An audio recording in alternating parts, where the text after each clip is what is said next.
अस्सलाम वालेकुम नाज़रीन किराम, मैं हूं आपका होस्ट अयाज अहमद। नाज़रीन किराम, अच्छे मुआशरों की ये मिसाल है कि अगर किसी जगह पर बेटे डगमगा जाएं तो फिर माएँ उठती हैं, हिम्मत करती हैं, जुर्रत करती हैं और अपने बेटों को सिखाती हैं, अपने बेटों को बताती हैं कि बेटा ये काम तुमने गलत किया, ये काम तुम्हें नहीं करना चाहिए था।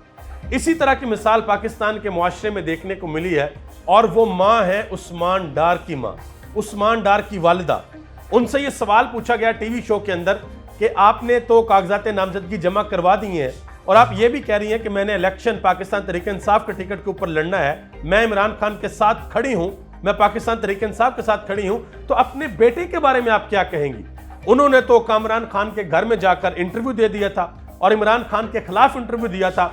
तो आगे से उस्मान डार की वालिदा ने यह जवाब दिया कि मेरे बेटे ने गलत किया, मेरे बेटे ने ठीक नहीं किया, मैं इमरान खान के साथ खड़ी हूं, मैं पाकिस्तान तहरीक इंसाफ की तरफ से इलेक्शन लड़ूंगी। तो ये एक बड़ी मिसाल पाकिस्तान के मुआशरे के अंदर है। और उन्होंने ये भी कहा कि जिस वक्त उस्मान डार ने इंटरव्यू दिया, मैंने उसी दिन एक वीडियो पैगाम जारी कर दिया था कि ख्वाजा आसिफ सुन लो, मेरे बेटे ने सियासत छोड़ी है, मैंने सियासत नहीं छोड़ी, मैं तुम्हारा सियासत के मैदान के अंदर मुकाबला करूंगी और ऐसा मुकाबला करूंगी कि तुम्हें लग पता जाएगा। अब ये माँ सियासत के मैदान में ख्वाजा आसिफ का मुकाबला करने के लिए जा रही हैं। अगर ये मेरी वीडियो सियालकोट के अंदर सुनी जा रही है तो सियालकोट के लोगों से, बल्कि पूरे पाकिस्तान के लोगों से मैं पूछना चाहूंगा कि आपको क्या लगता है कौन जीतेगा, ख्वाजा आसिफ जीतेगा या उस्मान डार की वालिदा जीतेंगी? कमेंट बॉक्स के अंदर आपने जरूर बताना है।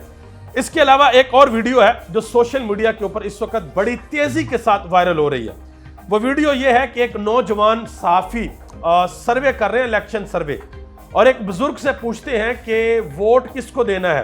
वो कहते हैं जी वोट तो मैंने देना है इमरान खान को, लेकिन साथ ही वो एक और बात कहते हैं, वो कहते हैं कि इस वक्त इमरान खान की मकबूलियत पाकिस्तान में उस दर्जे पे पहुंच चुकी है कि वजीर आजम का ओहदा इमरान खान के लिए बहुत छोटा है। इमरान खान की जात के लिए वजीर आजम का ओहदा अब कोई बड़ा ओहदा नहीं है, वो ओहदा बड़ा छोटा है। वजह उसकी ये है कि पूरी कौम एक टांग के ऊपर इमरान खान के पीछे खड़ी हो गई है। और सबसे बड़ी वजह यह है कि उस कौम के नौजवान जो 12 करोड़ वोटर में से तकरीबन 6 से 9 करोड़ वोटर जो है वो नौजवान वोटर है, वो इमरान खान के साथ खड़ा हुआ है। और आप यकीन करें, अगर किसी को ये मेरी बात बुरी लगे तो मैं दस्त बस्ता माजरत चाहूंगा, ये वो नौजवान वोटर है जिसने बड़े बड़े सियासी रहनुमाओं की नींदों को हराम किया हुआ है, जिन्होंने 40-40 साल इस मुल्क के अंदर सियासत की, जो आज ये कौम को नहीं बता पा रहे कि हमने 35-40 साल इस मुल्क के ऊपर हुकूमत की है, हमने इस मुल्क का क्या बनाया है, हमने इस मुल्क की नौजवान को क्या दिया है, हमने इस मुल्क के अंदर कितने हॉस्पिटल बनाए हैं, हमने इस मुल्क के अंदर तालीम कितनी दी है। आज भी नौजवान उठता है और सवाल पूछता है कि जनाबे मोहतरम, आपको खांसी भी आती है तो आप लंदन जाते हैं, आपने चेकअप भी करवाना होता तो आप लंदन जाते हैं। आज भी पंजाब के अंदर जो ऐसे गांव, ऐसे देहात हैं जहां पर दूर दूर तक कोई हॉस्पिटल नजर नहीं आता, आज भी सिंध के अंदर अगर कोई इस दुनिया से चला जाता है या किसी को हॉस्पिटल लेके जाना होता है तो वो गधा गाड़ी के ऊपर बेचारे बिठाकर लेके जाते हैं, रक्षे के पीछे लिटा के उसको ड्रिप लगाई होती है। तो लोग आज सवाल पूछ रहे हैं कि आपने हमारे पाकिस्तान को क्या दिया। पाकिस्तान के ऊपर तकरीबन $100 बिलियन के करीब कर्जा चढ़ गया है। नौजवान पूछ रहा है कि भाई वो कर्जा लगा कहां पे है, हमें ये तो बताएं, कितनी यूनिवर्सिटियां बनी हैं, कितने कारखाने लगे हैं, कितनी मिलें लगे हैं, इंडस्ट्री कहां पे उठी है, रोजगार आपने कहां पे बनाया है। ये सवाल आज का नौजवान पूछता है।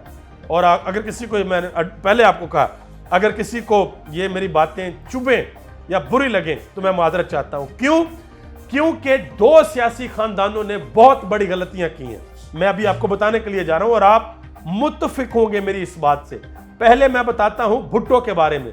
भुट्टो ने जैसे भी अपनी सियासत शुरू की, बहरहाल उसने स्टैंड लिया पाकिस्तान की खारजा पॉलिसी पे और वो लोगों के दिलों में घर कर गया। वो चला गया इस दुनिया से, उसकी बेटी आई बेनजीर भुट्टो, उन्होंने भी जो करना था किया। बहरहाल बाद में सारी की सारी पार्टी आ गई आसिफ अली जरदारी के हाथ में, और आसिफ अली जरदारी ने माशाल्लाह ऐसे इकदाम किए कि पार्टी सिर्फ सिंध के दही इलाकों की होकर रह गई है। केपीके के अंदर, पंजाब के अंदर और बलोचिस्तान के अंदर दूर दूर तक पार्टी का कोई वोट नहीं है। और अभी हाल ही में जो पाकिस्तान का दूसरा हुक्मरान खानदान है, जनाब मोहतरम नवाज शरीफ साहब का खानदान, उनका आप देख लें, वो जब से लंदन से तशरीफ आए हुए हैं तकरीबन 64-65 दिन हो गए हैं, एक जलसा किया और सुकून से घर में बैठे हुए हैं। उम्मीद ये की जा रही थी कि मियाँ साहब आएंगे, जलसे करेंगे, बताएंगे कि मैं ये विजन लेके आया हूँ, जिस तरीके से इमरान खान विजन देते हैं कि मैं इकोनॉमी को ऐसे ठीक करूंगा, मियाँ साहब आके विजन देंगे ऐसे मुल्क को ठीक करना है। लेकिन दूर दूर तक ऐसी कोई बात नहीं हुई, बल्कि ये बात होती रही है, साड़ी गल हो गई है, वजीर आजम साडा। भाई किस तरीके से वजीर आजम आपका है?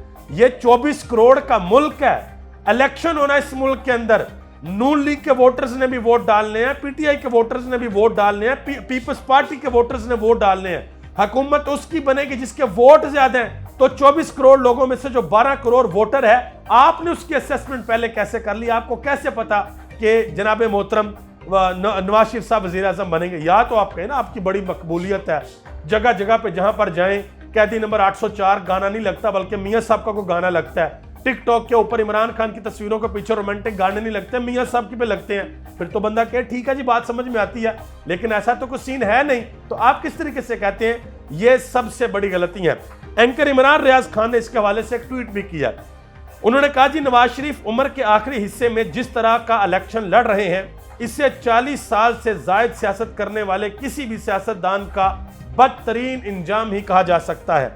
यह इलेक्शन नवाज शरीफ की सियासत के मुंह पर ऐसी कालक मलेगा जिसकी स्याही से तारीख की किताबों के कई बाब लिखे जाएंगे। ये उन्होंने बात की है कि 40 साल सियासत की है, और इस वक्त जो हालात हैं, इस वक्त जो पाकिस्तान मुस्लिम लीग नून के हालात हैं, वो एक ऐसे अंजाम की तरफ जा रहे हैं कि उस अंजाम की स्याही से इस तारीख के कई बाब लिखे जाएंगे।